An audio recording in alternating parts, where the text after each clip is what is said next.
കഴിഞ്ഞ ദിവസം ഞാൻ എന്റെ ഇൻസ്റ്റാഗ്രാം ഇങ്ങനെ സ്ക്രോൾ ചെയ്തുകൊണ്ടിരിക്കുമ്പോൾ പെട്ടെന്നൊരു വീഡിയോ എന്റെ ശ്രദ്ധയിൽപ്പെടുകയാണ്. അപ്പൊ ഈ ഒരു പെർട്ടിക്കുലർ വീഡിയോ ഒരു മോട്ടിവേഷണൽ കൈൻഡ് വീഡിയോ ആണെന്നാണ് എന്റെ ഒരു ഓർമ്മ.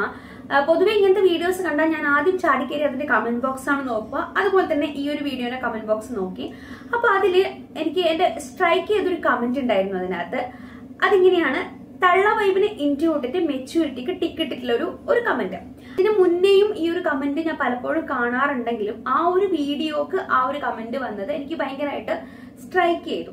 അപ്പൊ ഈ ഒരു പെർട്ടിക്കുലർ കമന്റ് നിങ്ങൾ പലരുടെയും കമന്റ് ബോക്സിലും അല്ലാതെ തന്നെ വീഡിയോസിനടിയിലും അല്ലാതെ പലരും എടുത്ത് ഈ ഒരു ടോപ്പിക് തന്നെയായിട്ട് സംസാരിക്കുന്നത് നിങ്ങൾ കണ്ടിട്ടുണ്ടാവും. അപ്പം ഈ ഒരു ടോപ്പിക്കിൽ എനിക്ക് എന്തൊക്കെയാണ് നിങ്ങളോട് സംസാരിക്കാനുള്ളത്, എന്താണ് തന്തവൈബും തള്ളവൈബും ഇങ്ങനെ മെച്യൂരിറ്റിയായി മാറുന്നു എന്നുള്ള എന്റെ ഒരു ചെറിയ എക്സ്പീരിയൻസ് വെച്ചിട്ടും അതുപോലെ എനിക്ക് പറയാനുള്ള കാര്യങ്ങൾ ഇതിൽ ഭയങ്കര ആധികാരികമാണോ അല്ലെങ്കിൽ ഇതിൽ എത്രത്തോളം ശരിയുണ്ടെന്നൊന്നും അറിയില്ല. പക്ഷെ എനിക്ക് ഈ ടോപ്പിക്കിൽ സംസാരിക്കണം എന്ന് തോന്നി.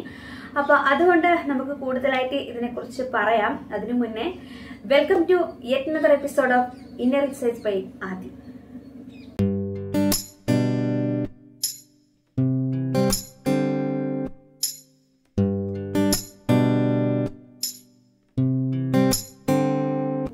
നമ്മൾ 90s കിഡ്സ് ഭയങ്കര ഭാഗ്യം ചെയ്തവരാന്നൊക്കെ നമ്മൾ പറയാറുണ്ടല്ലേ. അതായത് നമുക്ക് ഈ സോഷ്യൽ മീഡിയക്ക് മുന്നേ ഉള്ള അല്ലെങ്കിൽ മൊബൈൽ ഫോൺ കുറച്ചും കൂടി പ്രചാരത്തിൽ വരുന്നതിന് മുന്നേ ഉള്ള ഒരു സമയവും കാലഘട്ടത്തിൽ ജീവിക്കാനും അതിനുശേഷം ഇപ്പൊ നമുക്ക് എന്താ പറയുക ടെക്നോളജി പീക്ക് ലെവലിലേക്ക് പോകുന്ന ആ ഒരു ടൈമിൽ ജീവിക്കാനും പറ്റുന്നത് കൊണ്ട് തന്നെ നമുക്ക് കുറച്ചും കൂടി ലൈഫ് അടിപൊളിയാണ്, നമ്മൾ കുറച്ചും കൂടി ഭാഗ്യം ചെയ്തവരാണെന്നൊക്കെ പറയാം.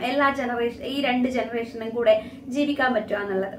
അപ്പം അതുകൊണ്ട് തന്നെ എന്ന് വെച്ച് കഴിഞ്ഞാല് നമ്മളെ ചിന്താഗതികളായിക്കോട്ടെ, നമ്മുടെ പല കാര്യങ്ങളിലെ അഭിപ്രായങ്ങളായിക്കോട്ടെ പലർക്കും, അതായത് പുതിയ ജനറേഷന് ഒരു തള്ള വൈബ്, തന്ത വൈബ് അല്ലെങ്കിൽ ഒരു അങ്കിൾ ആന്റി നിലപാടുകളിലേക്കൊക്കെ അവര് അങ്ങനെ പറഞ്ഞ് കളിയാക്കാറുണ്ട്. കൂടുതലായിട്ടും മറ്റൊരാളെ തളർത്തുന്നതിന് വേണ്ടിയിട്ടാണ് ഇത്തരത്തിലുള്ള പദപ്രയോഗങ്ങൾ നടത്താറുള്ളത് എന്ന് നമുക്ക് അറിയാവുന്ന ഒരു കാര്യമാണ്. അതായത് നമുക്ക് പറഞ്ഞ് മറ്റുള്ളവരോട് സംസാരിച്ച് പിടിച്ചു നിൽക്കാൻ പറ്റുന്നില്ല.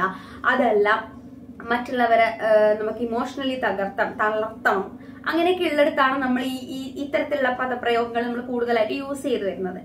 അപ്പൊ ഈ ഒരു കൈൻഡ് ഓഫ് വേർഡ്സ് എങ്ങനെയാണ് മെച്യൂരിറ്റി ആയി മാറുന്നത്? അതായത് നമ്മളിപ്പോ ഒരാളെ കണ്ടിട്ട് നീ തള്ളയായല്ലോ, നീ തന്തവൈബായല്ലോ എന്നുള്ള പറയുന്നിടത്ത് അവര് കുറച്ചും കൂടെ ലൈഫിനെ നല്ല രീതിയിൽ അക്സെപ്റ്റ് ചെയ്യാൻ തുടങ്ങി എന്നാണ് അതിനർത്ഥം.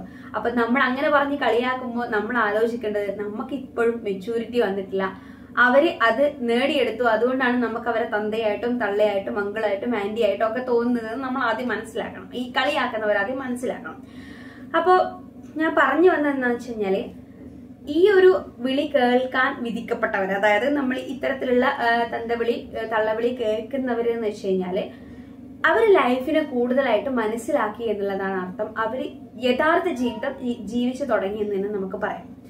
എന്റെ ഒരു അഭിപ്രായത്തില് നമ്മളെ ലൈഫിലെ ഏറ്റവും കളർഫുൾ ആയിട്ടുള്ള, നമ്മളെ ലൈഫില് കളർഫുൾ എന്നല്ല, നമ്മള് എന്താ പറയാ ഒന്നിനെ കുറിച്ചും ബോധമല്ലാണ്ട് നമ്മള് ഭയങ്കര എക്സ്പോസ്ഡ് ആയിട്ട് ജീവിക്കുന്ന ഒരു ടൈമാണ് 18 to 25 ഇയറിന് ഉള്ളില് എന്ന് എന്റെ ഒരു വിശ്വാസം. അങ്ങനെ തന്നെയാണ് കൂടുതൽ പേർക്കും. കാരണം നമ്മളിപ്പം പഠിത്തമൊക്കെ കഴിഞ്ഞ് ഫിനാൻഷ്യലി ഇൻഡിപെൻഡന്റ് ആയി ഒരു ജോലിയൊക്കെ കിട്ടി ഒന്ന് സ്റ്റേബിൾ ആയി നമ്മൾ ലൈഫിനെ കൂടുതൽ ആ ഒരു ഫാന്റസി വേൾഡിലേക്ക് നമ്മൾ ഇറങ്ങി ചെല്ലുകയാണ്. കാരണം അതുവരെ പഠിപ്പ് കാര്യങ്ങള്, എക്സാമോ, പ്രൊജക്ട്, ഡിഗ്രി, +2, 10th എന്നൊക്കെ പറഞ്ഞിട്ട് ആ ഒരു വലിയൊരു ബേർഡനൊക്കെ കഴിഞ്ഞ ആ ഒരു വലിയൊരു സ്ട്രെസ്സിന്ന് നമ്മൾ പുറത്തേക്ക് കടക്കുകയാണ്. ജോലി ഒരു സ്ട്രെസ് ആണ്, പക്ഷെ അങ്ങനെയല്ല, കുറച്ചും കൂടി ഇൻഡിപെൻഡന്റ് ആയിട്ട് നമുക്ക് കുറച്ച് ഏർണിങ്സ് ഒക്കെ വന്ന് നമ്മളേതായ രീതിയിലുള്ള ഒരു സേവിങ്സ് ഒക്കെ വരുമ്പോൾ നമ്മുടെ ലൈഫിനെ കാണുന്നത് ഒരു ഫാന്റസി വേൾഡ് ആയിട്ടായിരിക്കും. എന്താ പറയാ, അടിച്ചു പൊളിക്കുക, എന്താ പറയാ നമ്മൾ ഇഷ്ടത്തിന് ചെയ്യുക, നമുക്കത് വേണോ അത് വാങ്ങാം, ഇത് വേണോ ഇത് വാങ്ങാം, അവിടെ പോണോ ഇവിടെ പോണോ എല്ലാം എന്ന് വെച്ച് കഴിഞ്ഞാൽ നമ്മളെ കൺട്രോൾ വരുമ്പോൾ എന്ന് വെച്ച് കഴിഞ്ഞാൽ നമുക്ക് ആ ഒരു ടൈം എന്ന് വെച്ച് കഴിഞ്ഞാൽ ഭയങ്കര കളർഫുൾ ആയിരിക്കും. പക്ഷെ റിയാലിറ്റി എന്താണെന്ന് വെച്ച് കഴിഞ്ഞാല് നമ്മൾ ആ ഒരു ടൈമില് നമ്മുടെ ലൈഫിലേക്ക് വേണ്ട വലിയ വലിയ ഡിസിഷൻസ് ഒന്നും എടുക്കാതിരിക്കുക. കാരണം പലപ്പോഴും ആ ഒരു ടൈമിൽ എടുക്കുന്ന ഡിസിഷൻസ് നമുക്ക് പിന്നീട് ലൈഫിൽ റിഗ്രറ്റ് ചെയ്യേണ്ടതായിട്ട് വരും. പലരുടെയും അനുഭവം കണ്ടിട്ടുള്ള ഒരു എക്സ്പീരിയൻസ് വെച്ചിട്ടാണ് ഞാൻ പറയുന്നത്. പക്ഷെ എന്റെ ഒരു ലൈഫ് എടുത്ത് നോക്കുവാണെങ്കിൽ ഒരു 21-22 വയസ്സാകുമ്പോൾ എന്റെ കല്യാണം കഴിഞ്ഞാൽ അത് കുറച്ചും കൂടി ഏർലി ആയിരുന്നു. എനിക്ക് കുറച്ചും കൂടി ടൈം എടുത്ത് ചെയ്യാറുണ്ട്. പിന്നീട് എനിക്ക് തോന്നി അയ്യോ എല്ലാരും ഇതായി നടക്കുമ്പോൾ എനിക്ക് കല്യാണം കഴിഞ്ഞു പോയല്ലോ എന്നുള്ള ചിന്ത എനിക്ക് പിന്നീട് ഉണ്ടായിട്ടുണ്ട്. പക്ഷെ അത് എന്റെ ലൈഫിൽ ഭയങ്കരമായിട്ട് ബാധിച്ചു എന്നോ അല്ലെങ്കിൽ അങ്ങനെയൊന്നും പറയാൻ പറ്റില്ല. കാരണം കല്യാണം കഴിഞ്ഞതിന് ശേഷമാണ് ഞാൻ ജോലിക്ക് പോകുന്നതും കൊച്ചിയിലൊക്കെ പോയി സെറ്റിൽഡ് ആയ ഒന്ന് വർക്ക് ചെയ്യാനും കാര്യങ്ങളൊക്കെ തുടങ്ങിയതൊക്കെ ആ ഒരു ഏജിലാണ്, മീൻസ് കല്യാണത്തിന് ശേഷമാണ്. അപ്പോൾ ആ ഒരു ടൈമിൽ എന്ന് വെച്ച് കഴിഞ്ഞാൽ നമ്മൾ എടുക്കുന്ന ഡിസിഷൻസ് പലപ്പോഴും പാളിപ്പോവാറുണ്ട്. അതെന്തുകൊണ്ടാന്ന് വെച്ച് കഴിഞ്ഞാൽ ലൈഫിൽ നമ്മൾ കാണുന്ന ഒരു വേ മാറ്റമാണ്. ഇനി ഒരു 25 വയസ്സൊക്കെ കഴിഞ്ഞു കഴിഞ്ഞാൽ നമ്മൾ നമ്മുടെ ലൈഫിനെ കാണുന്ന രീതിയെ മാറ്റമായിരിക്കും. അതായത് കുറച്ചും കൂടെ സീരിയസ് ആയിട്ട് നമ്മൾ ലൈഫിനെ അപ്രോച്ച് ചെയ്യും. നമ്മുടെ ലൈഫിനെ നമ്മൾ കുറച്ചും കൂടെ അക്സെപ്റ്റ് ചെയ്യാൻ പഠിക്കും തന്നെ പറയാം. പണ്ടൊരു ചൊല്ലുണ്ട്, തെളിച്ച വഴിയെ പോയില്ലെങ്കിൽ പോയ വഴിയെ തെളിക്കുക എന്നുള്ളത്. കാരണം നമ്മൾ അതുവരെ എന്ന് വെച്ച് കഴിഞ്ഞാൽ നമ്മൾ മറ്റുള്ളവരിൽ ഇമിറ്റേറ്റ് ചെയ്യാനും അവരങ്ങനെയാണ് അതുകൊണ്ട് എനിക്ക് അതുപോലെ ചെയ്യണം, അല്ലെങ്കിൽ ഈ ഒരു സെലിബ്രിറ്റീനെ കണ്ടാൽ ഒരു ഇൻഫ്ലുവൻസറെ കണ്ടാൽ അതുപോലെ ആവണം, അല്ലെങ്കിൽ നമ്മുടെ ലൈഫ് എന്തോ ഭയങ്കരമായിട്ട് മോശമാണ്, അല്ലെങ്കിൽ അതുപോലെ ചെയ്തിട്ടില്ലെങ്കിൽ നമ്മൾ 4 ആളെ മുമ്പിൽ അക്സെപ്റ്റ് ചെയ്യപ്പെടൂല. അങ്ങനെയൊക്കെയുള്ള ഒരുപാട് ചിന്തകളും ഒരുപാട് നെഗറ്റിവിറ്റിയും ഒക്കെ ഉണ്ടാവും നമ്മളെ മൈൻഡിൽ. പക്ഷെ അപ്പൊ നേരത്തെ പറഞ്ഞ പഴഞ്ചൊല്ല് പോലെ തെളിച്ച വഴിയെ പോയില്ലെങ്കിൽ പോയ വഴിയെ തെളിക്കുക. അതായത് നമ്മളെ ലൈഫ് എങ്ങനെയാണോ അതിനെ നമ്മൾ കൂടുതലായിട്ട് അക്സെപ്റ്റ് ചെയ്യാൻ തുടങ്ങും. നമ്മളെ ലൈഫിന്റെ ബ്യൂട്ടി അതുപോലെ നമ്മൾ എൻജോയ് ചെയ്യാൻ തുടങ്ങും. അപ്പൊ അതൊക്കെയാണ് 25 ഏജ് കഴിഞ്ഞതിന് ശേഷം നമുക്ക് ഉണ്ടാവാൻ പോകുന്നത്. മെയിൻ ആയിട്ട് എനിക്ക് ഉണ്ടായിട്ടുള്ളത് എന്റെ ലൈഫിൽ എനിക്ക് ഭയങ്കരമായ ചേഞ്ചസ് വന്നു. അതായത് ഈ തള്ള വൈബ് തന്ത വൈബ് കോൺസെപ്റ്റ് പോലെ പറയുന്ന ഒരു കോൺസെപ്റ്റ്, അതായത് മെയിൻ ആയിട്ട് മെച്യൂരിറ്റി, ഒരു പക്വത വന്നു എന്ന് എനിക്ക് തോന്നിയത് എന്ന് വെച്ച് കഴിഞ്ഞാൽ എന്റെ ഒരു ഡെലിവറിക്ക് ശേഷം പാരന്റ്ഹുഡിലേക്ക് ഞാൻ കടന്നതിന് ശേഷമാണ്. അതുവരെ ഞാൻ വിചാരിച്ചിരുന്നത് എന്ന് വെച്ച് കഴിഞ്ഞാല് എന്താ പറയാ, ഭയങ്കരമായിട്ട് എക്സ്പോസ് ചെയ്യുന്നതാണ് ലൈഫ്, ഒരുപാട് ഫ്രണ്ട്സുമായിട്ട് അടിച്ചു പൊളിക്കുന്നതാണ്, ഫ്രണ്ട്ഷിപ്പാണ് ഏറ്റവും വലുത്. അത് മാത്രമല്ല എന്താ പറയണ്ട, സോഷ്യൽ മീഡിയയിലൊക്കെ ആക്റ്റീവ് ആവണം, അല്ലെങ്കിൽ നമ്മൾ മറ്റുള്ളവരെ കൺവിൻസ് ചെയ്യാൻ വേണ്ടിയിട്ട് ജീവിക്കണം. മറ്റുള്ളവർക്ക് മോശമെന്ന് തോന്നുന്ന രീതിയിൽ നമ്മൾ ജീവിക്കാൻ പാടില്ല. അയ്യോ ഞാൻ ഇഷ്ടപ്പെടുന്ന കാര്യങ്ങൾ ഇങ്ങനത്തെയൊക്കെയാണെന്ന് മറ്റുള്ളവർ അറിഞ്ഞാൽ മോശമല്ലേ, അല്ലെങ്കിൽ എൻ്റെ കോസ്റ്റ്യൂം സെൻസ് ഇങ്ങനെയായി പോയാലും മോശമല്ലേ, ഞാനൊരു മുഖത്ത് ക്രീം ഇടാണ്ട് പുറത്തിറങ്ങിയാൽ പ്രശ്നമല്ലേ, അല്ലെങ്കിൽ സ്കിൻ കെയർ ചെയ്യുന്നില്ല 4 ആളെ മുമ്പിൽ പറഞ്ഞു കഴിഞ്ഞാൽ മോശമല്ലേ, മേക്കപ്പ് ഇടാണ്ട് ചെയ്ത് കഴിഞ്ഞാൽ മോശമല്ലേ എന്നുള്ള രീതിയിൽ പല തരത്തിലുള്ള കാര്യങ്ങൾ എന്നെ വല്ലാണ്ട് എന്താ പറയാ വല്ലാണ്ട് ഫോഴ്സ് ചെയ്തിരുന്നു പല കാര്യങ്ങളും ചെയ്യാൻ വേണ്ടിയിട്ട്. പക്ഷെ ഒരു പാരന്റ്ഹുഡിലേക്ക് കടന്നതിന് ശേഷം, മെയിനായിട്ടും പാരന്റ്ഹുഡിലേക്ക് കടന്നതിന് ശേഷം എന്ന് പറയാൻ കാരണം, അതുവരെ ഞാൻ എൻ്റെ ലൈഫിൽ വെറുതെ ഇരുന്നിട്ടില്ല. ഞാൻ ജോലിക്ക് പോകാറുണ്ട്, പുറത്ത് പോയിട്ട് ജോലിക്ക് പോകും, അല്ലെങ്കിൽ ഫ്രണ്ട്സിൻ്റെ കൂടെ പോകും, അങ്ങനെ ഇങ്ങനെ എപ്പോഴൊക്കെ ഞാൻ എൻഗേജ്ഡ് ആയിരിക്കും.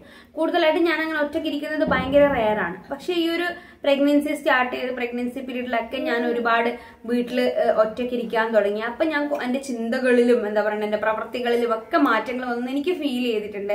ഒരുപാട് കാര്യങ്ങൾ ഞാൻ കൂടുതലായിട്ട് പഠിച്ചിട്ടുണ്ട്. ഞാൻ ലൈഫിനെ കാണുന്ന ഒരു രീതിയെ മാറിപ്പോയി എന്ന് തന്നെ പറയാം. മാത്രമല്ല എൻ്റെ പ്രയോറിറ്റീസ് മാറി, എൻ്റെ ഇൻട്രസ്റ്റ് മാറി, എൻ്റെ സന്തോഷം മാറി, എല്ലാ കാര്യങ്ങളും ഭയങ്കര ഉൾട്ടയായിട്ട് ചേഞ്ച് ആയ പോലെ തോന്നി.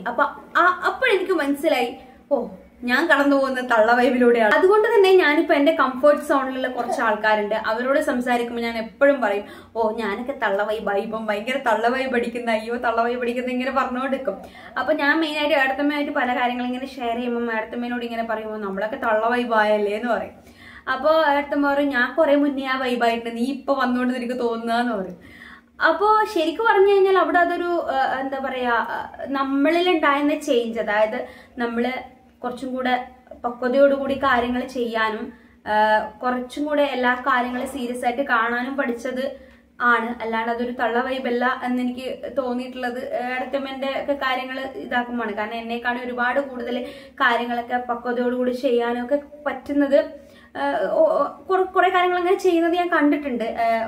ഓരോ കാര്യങ്ങളിൽ ഏടത്തമ്മ എടുക്കുന്ന സ്റ്റാൻഡൊക്കെ ഭയങ്കര മെച്യൂരിറ്റി ഉള്ള ഒരാളെ പോലെ തോന്നിയിട്ടുണ്ട് എനിക്ക് ആദ്യമേ. പക്ഷെ എനിക്കത് കുറച്ചും കൂടെ വരാൻ ലേറ്റായി എന്നുള്ള കാര്യമാണ് എന്നുള്ളത് ഞാൻ അപ്പോഴാണ് റിയലൈസ് ചെയ്യുന്നത്. അവിടെ തൊട്ടാണ് ഞാൻ കുറച്ചും കൂടെ ചിന്തിക്കാൻ തുടങ്ങി, ശരിയാണത് ഞാൻ കുറച്ചും കൂടെ മെച്ചുവേർഡായോ, എല്ലാ കാര്യങ്ങളും കുറച്ചും കൂടെ സീരിയസ് ആയിട്ട് ചിന്തിക്കാൻ തുടങ്ങിയോ, അങ്ങനെയുള്ള കാര്യങ്ങളൊക്കെ ചിന്തിക്കാൻ തുടങ്ങിയത് ആ ഒരു ടൈമിലാണ്. മെയിനായിട്ട് പറയുകയാണെങ്കിൽ നമ്മളെ പ്രയോറിറ്റീസ് ആയിക്കോട്ടെ, നമ്മളെ സന്തോഷം, ഇപ്പം നമുക്ക് ആ ഒരു ടൈമിൽ ഉണ്ടായിരുന്ന സന്തോഷമായിരിക്കില്ല നമുക്ക് ഇപ്പോഴത്തെ സന്തോഷം. പണ്ട് നമുക്ക് അയ്യോ വെറുതെ ഇരിക്കുമ്പോൾ എവിടെയെങ്കിലും പോകണം, ഇവിടെ പോകണം, ഫ്രണ്ട്സിനെ വിളിക്കുക, അവിടെ പോവുക, അങ്ങനെയൊക്കെയുള്ള ആ ഒരു പ്രയോറിറ്റി മാറി. കുറച്ച് സമയം വെറുതെ ഇരുന്ന് കഴിഞ്ഞാൽ അത്രയും നമുക്ക് നമ്മളേതായ കാര്യങ്ങൾ ചെയ്യാൻ അത്രയും ടൈം കിട്ടും. കുറച്ച് ക്രിയേറ്റീവായിട്ട്, അല്ലെങ്കിൽ വെറുതെ സമയം ഇങ്ങനെ വേസ്റ്റ് ചെയ്ത് കളയാതെ നമുക്കതിനെ എങ്ങനെ യൂട്ടിലൈസ് ചെയ്യും, ഉള്ള സമയത്തിന് നമുക്ക് എങ്ങനെ കുറച്ചും കൂടെ നന്നായിട്ട് യൂട്ടിലൈസ് ചെയ്യാന്ന് പഠിക്കും. അപ്പൊ അതാണ് ഞാൻ നേരത്തെ പറഞ്ഞതുപോലെ എന്താ പറയാ, തെളിച്ച വഴിയെ പോയില്ലെങ്കിൽ പോയ വഴിയെ തെളിക്കാന്ന് പറഞ്ഞ പോലെ നമ്മള് ഉള്ള ലൈഫിനെ കുറച്ചും കൂടി കളർഫുൾ ആയിട്ട് കാണാൻ തുടങ്ങും. അല്ലാതെ കുറെ ദൂരെയുള്ള നമുക്ക് എത്തിപ്പിടിക്കാൻ പറ്റാത്ത കാര്യങ്ങൾ എത്തിപ്പിടിക്കണം എന്നുള്ള ആഗ്രഹങ്ങൾ എല്ലാം ഇല്ലാതായി നേരെ മറിച്ച് നമ്മൾ ഉള്ളതിനെ നമ്മൾ എങ്ങനെയാണ് ഹാപ്പി ആക്കി വെക്കുക, അതിനെ എങ്ങനെയാണ് കുറച്ചും കൂടെ കളർഫുൾ ആക്കുക എന്നുള്ള ചിന്തകളൊക്കെ വന്നു തുടങ്ങും. അപ്പം നമ്മുടെ ടോപ്പിക് ഒന്നും വിട്ടു പോകുന്നുണ്ടോ? ഇല്ലല്ലോ, ഇതല്ലേ. അപ്പം അതാണ് മെയിൻ ആയിട്ടുള്ള. പിന്നെന്ന് വെച്ചാൽ നമ്മൾ കുറച്ചും കൂടെ എക്സ്പോസ്ഡ് ആയിരിക്കും ലൈഫിൽ. നമ്മൾ കുറെ കാര്യങ്ങൾ ചെയ്യുമ്പോൾ ഇത് അവരെ കൺവിൻസ് ചെയ്യാൻ ചെയ്യണം, ഇവരെ കൺവിൻസ് ചെയ്യാൻ, ഞാൻ ഇങ്ങനെയാണ്, എൻ്റെ ലുക്ക് ഇങ്ങനെയാണ്, ആ ഒരു കോൺഷ്യസ് ആയിരിക്കും എല്ലാ കാര്യങ്ങളിലും. അയ്യോ അവരെന്ത് വിചാരിക്കും, ഇവരെന്ത് വിചാരിക്കും. അതുകൊണ്ട് തന്നെ നമ്മളെ നല്ല ഒരു ചില്ലിങ് കൂടിയിട്ട് നമ്മളെ നല്ല മുഖം മാത്രം പ്രദർശിപ്പിച്ച് നമ്മളെ നല്ല വശം മാത്രം കാണിച്ചു കൊടുത്ത് അയ്യോ അവർക്ക് ബുദ്ധിമുട്ടുണ്ടാക്കാത്ത രീതിയിൽ, ഇവർക്ക് ബുദ്ധിമുട്ടുണ്ടാക്കാത്ത രീതിയിൽ ഡബിൾ സ്റ്റാൻഡിലൊക്കെ നിന്ന് സംസാരിച്ച് അങ്ങനെയൊക്കെ വന്ന. പക്ഷെ എനിക്ക് തോന്നുന്നു ഈ ഒരു ടൈമിൽ എത്തുമ്പോഴത്തേക്ക് എന്നെ സംബന്ധിച്ചിടത്തോളം ഞാൻ കുറച്ചുകൂടെ അതിൻ്റെ അകത്ത് കോൺഷ്യസ് ആയി. കാരണം നമ്മൾ എങ്ങനെയാണോ ഉള്ളത് അതുപോലെ അക്സെപ്റ്റ് ചെയ്യാൻ പറ്റുന്നവർ മതി നമ്മളെ കൂടെ, അല്ലെങ്കിൽ അങ്ങനെയുള്ളവരെ മാത്രമേ നമ്മൾ കൺവിൻസ് ചെയ്യേണ്ട ആവശ്യമുള്ളൂ.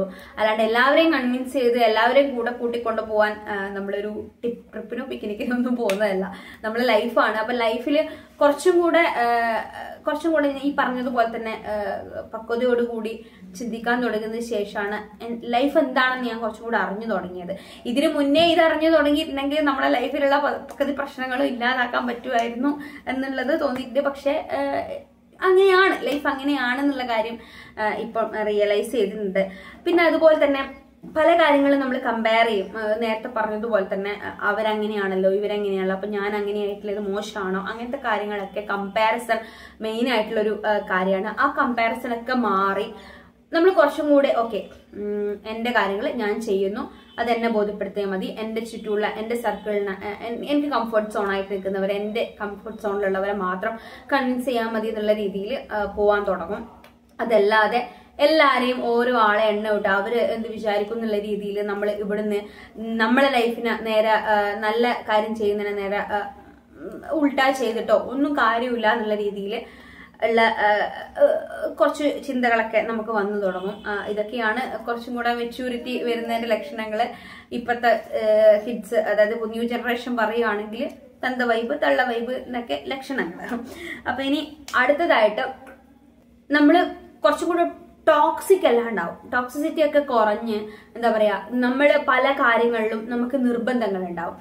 ഇതിങ്ങനെയേ ചെയ്യാൻ പാടുള്ളൂ, ഇത് അങ്ങനെയേ ചെയ്യാൻ പാടുള്ളൂ, ഞാൻ അങ്ങനെയാണ്, ഞാൻ അത് മാറ്റൂല, എൻ്റെ സ്വഭാവം എങ്ങനെയാണ്, അല്ലെങ്കിൽ എൻ്റെ ഒരു കാര്യത്തിലേക്ക് മറ്റുള്ളവരെല്ലാരെയും കൊണ്ടു നിർത്തണം, ആ ഒരു രീതി. അത് മാത്രമല്ല പറഞ്ഞു ജയിക്കുക, മറ്റുള്ളവരുമായിട്ട് അടി കഴിഞ്ഞ് അല്ലെങ്കിൽ നമ്മുടെ വാശി ജയിക്കാൻ വേണ്ടിയിട്ട് നമ്മൾ പല ആർഗ്യുമെന്റ്സ് നടത്തി മനഃപൂർവ്വം ഒരു വഴക്ക് ക്രിയേറ്റ് ചെയ്യുക, അല്ലെങ്കിൽ മനഃപൂർവ്വമായിട്ട് ഒരു സീൻ ക്രിയേറ്റ് ചെയ്യുക, വെറുതെ ഒരാവശ്യമില്ലാണ്ട് ആ ഒരു വഷളാക്കുക, നമ്മളൊരു നല്ല നല്ല ബന്ധങ്ങൾ അതിലൂടെ ഇല്ലാതാക്കുക.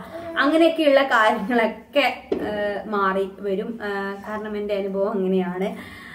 കുറച്ചും കൂടെ നമ്മൾ മെച്ചുവേർഡ് ആയിട്ട് എല്ലാ കാര്യങ്ങളിലും ഇടപെടാൻ തുടങ്ങും. അപ്പോൾ ഒരാളൊരു കാര്യം വന്ന് പറയുന്നു, നമ്മളെടുത്ത് നീ അത് ചെയ്ത് ശരിയായില്ല, അതെന്താ ഞാൻ ചെയ്ത് ശരിയാകാത്ത, അങ്ങനെ ആർഗ്യൂ ചെയ്ത് നിൽക്കാണ്ട് ഓക്കെ ഇല്ലേ ഓക്കെ കഴിഞ്ഞു. പക്ഷെ അതെനിക്ക് ഒരിക്കലും അക്സെപ്റ്റ് ചെയ്തു എന്നുള്ള രീതിയിലല്ല, നമുക്കൊരിക്കലും അക്സെപ്റ്റ് ചെയ്യാൻ പറ്റില്ല. നമ്മളെ തെറ്റൊരാൾ വന്ന് പറയുമ്പോൾ എത്ര ശരിയാന്ന് പറഞ്ഞു കഴിഞ്ഞാലും ഒരിക്കലും നമുക്ക് അത് അക്സെപ്റ്റ് ചെയ്യാൻ പറ്റില്ല. പക്ഷെ നമ്മൾ ആ ഒരു സിറ്റുവേഷൻ ഹാൻഡിൽ ചെയ്യുന്ന ഒരു രീതിയുണ്ട്, അതിൽ നന്നായിട്ട് മാറ്റം വരും എന്നെനിക്ക് തോന്നിയിട്ടുണ്ട്. അതായിരിക്കാം ഒരു പക്ഷേ തള്ള വൈബെന്ന് തോന്നുന്നുണ്ടാവുക. നമുക്കൊരു വികാരം ഇല്ലാണ്ടിരിക്കും. ആരെന്ത് പറഞ്ഞിട്ട് പൊക്കോ, അത്രയേ ഉള്ളൂ. നമുക്ക് ആ ഒരു ഫീലിങ്സേ ഉണ്ടാവുള്ളൂ. ഇനിയിപ്പം ആര് നമ്മളെ തളർത്താൻ നോക്കിയാലും അല്ലെ ആര് നിന്നെ ഞാൻ തോപ്പിച്ച് കാണിച്ചാലെന്ന് പറഞ്ഞാൽ നമുക്കൊരു എവിടെ യേശൂല. അതുകൊണ്ട് തന്നെ എന്ന് വെച്ച് കഴിഞ്ഞാൽ നമുക്ക് കുറെ കൂടി സ്ട്രെസ് ഫ്രീ ആവും നമ്മളെന്ന് തോന്നിയിട്ടുണ്ട്. കാരണം ഞാൻ ഈ നേരത്തെ പറഞ്ഞതുപോലെ തന്നെ ആരെയും ബോധ്യപ്പെടുത്താനില്ലാത്തത് കൊണ്ട് തന്നെ നമ്മൾ എന്തിനാണ് മറ്റുള്ളവരെ കൺവിൻസ് ചെയ്യേണ്ട ആവശ്യം, അല്ലെ മറ്റുള്ളവരെ ബോധ്യപ്പെടുത്തി കാര്യങ്ങൾ ചെയ്യേണ്ട ആവശ്യം എന്ന് തോന്നുന്നിടത്താണ് നമ്മൾ കുറച്ചും കൂടി നമ്മളായിട്ട് ജീവിക്കാൻ തുടങ്ങുക. അല്ലെങ്കിൽ നമ്മൾ കൂടുതലായിട്ട് എക്സ്പോസ് ചെയ്യുന്നത് ഇല്ലാണ്ടാവുക എന്നൊക്കെ എനിക്ക് തോന്നിയിട്ടുണ്ട്. അങ്ങനെയാണ് എന്റെ ലൈഫിൽ നടന്നിട്ടുള്ള കാര്യങ്ങൾ. ഇത്രയും കാര്യങ്ങളാണ് ഈ ടോപ്പിക്കിൽ എനിക്ക് നിങ്ങളോട് സംസാരിക്കാനുള്ളത്. അപ്പം വെറുതെ വലിച്ചു നീട്ടുന്നില്ല. ഇനി നിങ്ങളുടെ വിലയേറിയ അഭിപ്രായ നിർദ്ദേശങ്ങളെല്ലാം തന്നെ കമന്റ് ബോക്സിലൂടെ രേഖപ്പെടുത്തി ഈ ടോപ്പിക്കിൽ നിങ്ങൾക്ക് എന്തൊക്കെയാണ് കാര്യങ്ങൾ പറയാനുള്ളത്, അല്ലെങ്കിൽ നിങ്ങളുടെ അനുഭവങ്ങൾ എന്തൊക്കെയാണ്, നിങ്ങളുടെ തോട്ട്സ് എന്തൊക്കെയാണെന്നുള്ള കാര്യങ്ങളൊക്കെ കമന്റ് ബോക്സിൽ രേഖപ്പെടുത്തുക. അപ്പൊ ഇനി അടുത്ത ടോപ്പിക്കുമായി നെക്സ്റ്റ് എപ്പിസോഡിൽ കാണുന്നത് വരേക്കും ബൈ.